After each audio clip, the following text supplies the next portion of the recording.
onto Grenville Lane, then turn left onto Old Annapolis Road. Can you shut up, please? I just need you to tell me when to turn. Ugh! I need to find parking. Oh my gosh, this is terrible. Oh.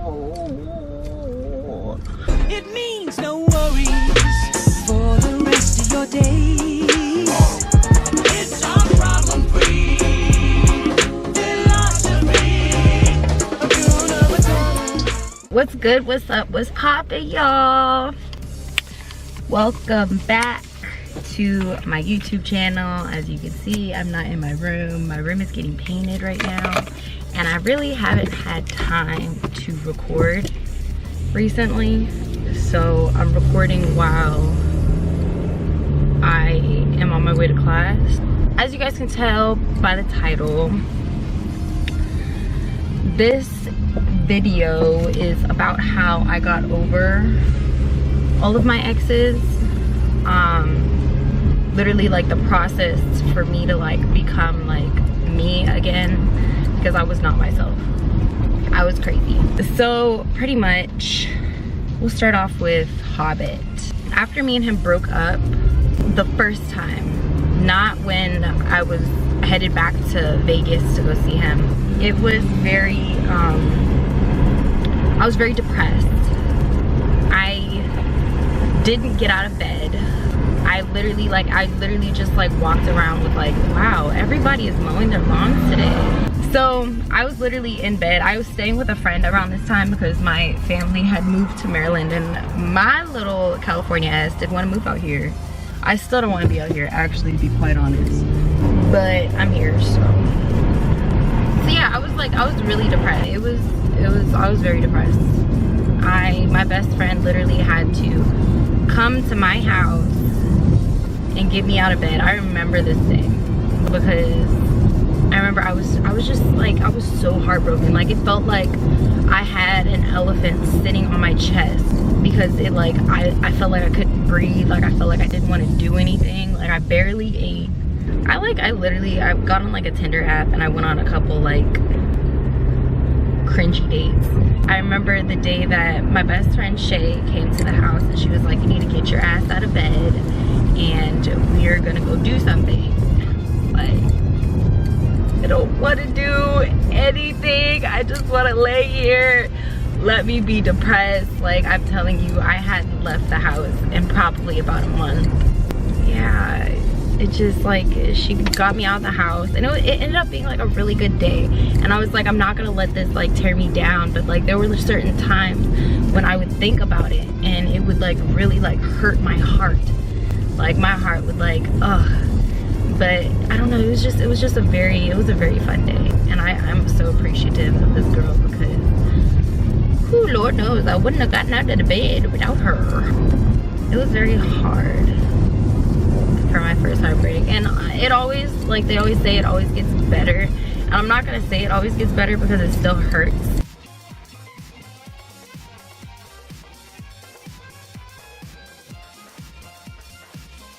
That was like heartbreak number one. Heartbreak number two, it was literally heartbreak throughout the entire freaking relationship.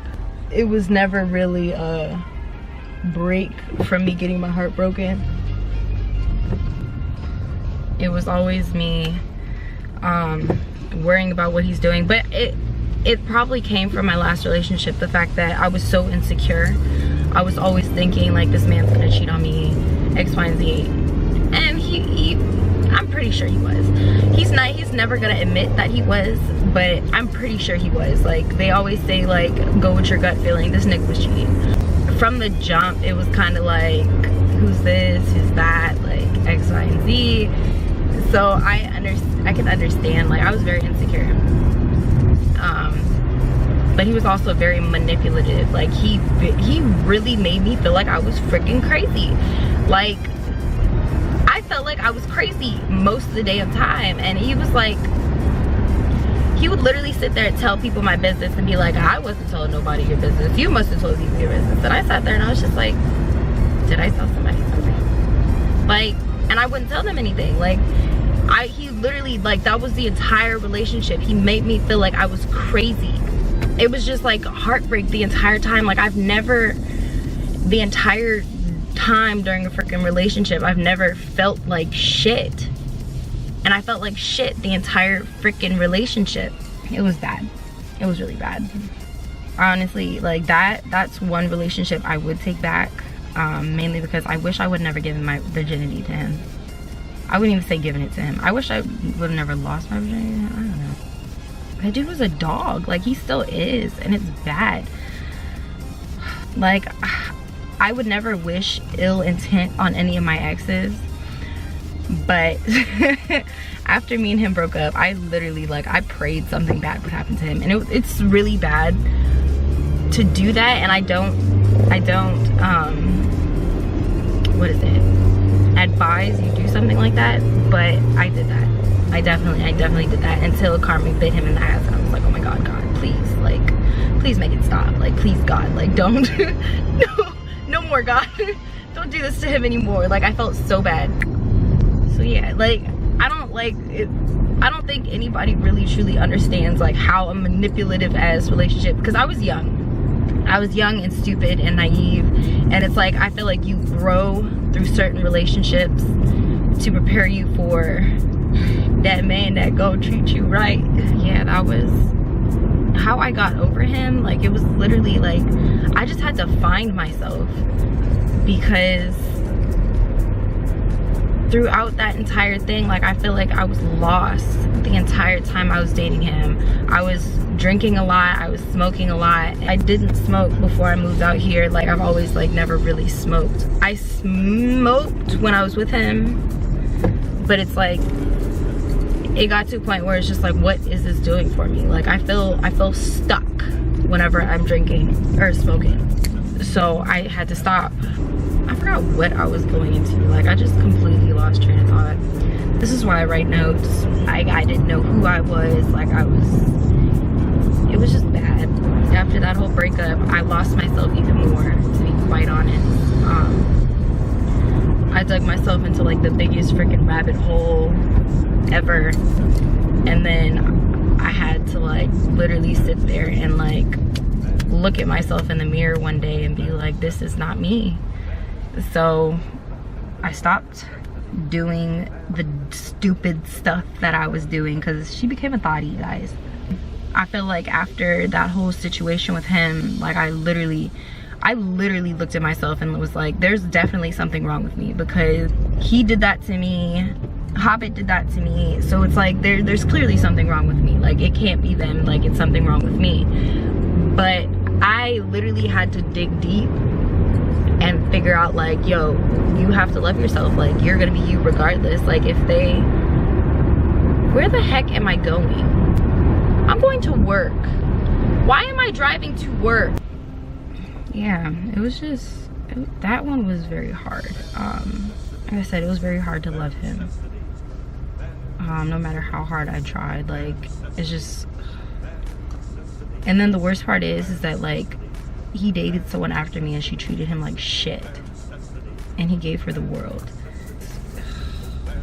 I hate men. I'm not gonna say that. I don't hate all men. I love my brother. I love my family. I'm so sick and tired of men. I think that was it about him. With the last one, for me to get over him, I literally just stayed away from him. Like, I didn't text him, I didn't call him, except for I did a story time on this about me and Nikki getting drunk, wine drunk at a party, and how I ended up at one of my ex's house. This was his house. I went to his house. This was the only time I had seen him when we broke up. Because the interaction was so awkward. I don't like awkward. So because the interaction was so awkward, like, I was just like, okay, cool. Like, that's my answer. Like, you don't want this anymore, like, at all. And then that whole situation happened with him texting me, and I still didn't text him back. Like, I kind of regret it, but I kind of don't, because once again, everything happens for a reason. So pretty much that happened. But it was just before all of this, me and his breakup like happened, it was friction in the relationship, so to speak. It was like really shaky because there was a day, I think me and him were arguing about something, and I don't argue, like I'm just like, I don't like arguing. I'll fight you, but I don't like arguing. I'm very aggressive in my relationship. I'm not a man abuser, just me, no, because I'm very small, and there's no way in hell that I could abuse a man. Yeah, I think we were arguing about something, and it was just like, I was just acting crazy. Like, looking back, I was just crazy. I was fucking psychotic. It was like, literally, I tell people all the time, because I can deal with things in a calm mind, but I can never deal with things when I'm frantic, or else I'll be like, people will literally look at me like I'm freaking crazy. I'm not crazy though. Isn't that what all crazy people say? I'm not crazy. But I don't even know what I think he was like, I need you to move out or something like that. And I was very upset about it. So I like literally started like packing all my stuff like by the door. I was really upset, y'all. Like I was very, very, very, very, very upset. And then I think his aunt came and talked to us, and like I like started crying. This was right before he left for Miami. He like helped me put all my stuff back, and like everything seemed cool for a while, but it wasn't. I was on the phone with my mom, and I was really acting fucking crazy though, like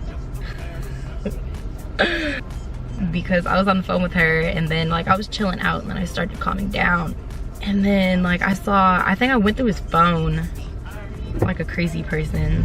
I never really went through his phone. Like I trusted him 100%. I don't know what the fuck made me go through his phone. I just saw text messages between him and his best friend. Yeah, okay, this is when like the really crazy shit started happening. Like I'm realizing like I was really fucking psychotic around this time. So he was like texting his best friend and like telling her a whole bunch of stuff. Like he was just like downplaying me, and like that shit really fucking hurts. Like don't do that shit with your fucking friends, dog. Like I understand why he did that, because me and him did talk about that, but still don't do that. Like that shit hurts. That hurts. That shit fucking hurts. So once again, T.ey.a.na was acting crazy. I ended up calling my mom, and I was like, fuck him, fuck this, like, and he was still up, and he was just like, he just seemed very bothered. He was just like, what the fuck, like, are you fucking kidding me? So I understand why he broke up with me, because I was like crazy. But it was like a day, I don't know. I was just upset because he was talking to other people about our relationship, but we didn't have that open line of communication, which is why I am very blunt now. I had to open up that communication line because I don't want that shit to ever the fuck happen again. Like, I don't want to get broken up with because I can't communicate. I don't know how to fucking communicate. He was pretty much telling his brother's girlfriend everything that was going on, and it was just like, I wasn't that close with his family, and it's like I always felt like whenever I came around his family, they were judging me. So I didn't like being around his family that often. Yeah, I didn't like being around his family, and I didn't like them knowing our business. I love his mom, I love his brothers, but it was like his aunts and everything, they seemed like very judgmental towards me. Turn right onto And I understand like there's the whole like I'm in a relationship with you and not your family, but it's like that does play a very big part, only because like I love my family. I was crazy. He was telling his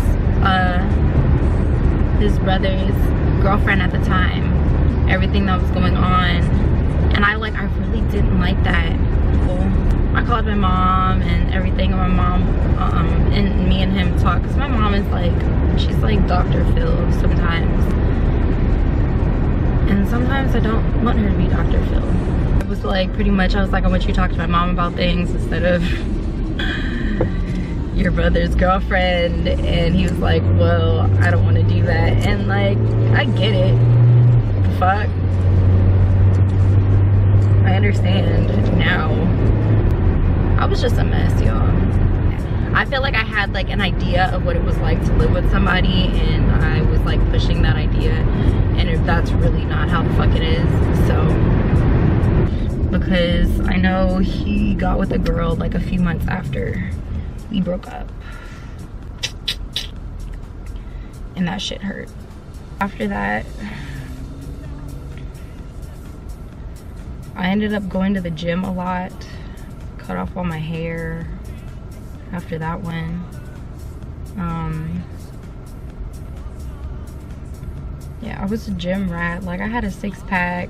Someone told me, a girl that I used to work with, she was like, you were so skinny, your face was so small, you look so sick. She's foreign, so she said it with her little accent, and I was sitting there fucking dying laughing. I don't know how I became to love myself. I know after the Melvin situation, I really sat there and like I was so freaking happy, like by myself. Like I was happy being single. I was happy In a half mile, turn left just onto doing Kettering me. Drive. And I was like kind of upset Turn left onto Kettering Drive. when me and him started dating, in a way, only because it was like I was so happy by myself, and it was like, am I ever, if we do break up, didn't know if we would have broken up, if I would ever like find that happiness. I still haven't found that happiness, and it's been about a year since me and him broke up.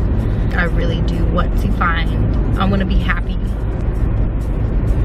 again. Like, now loving myself, girl, I'm that bitch.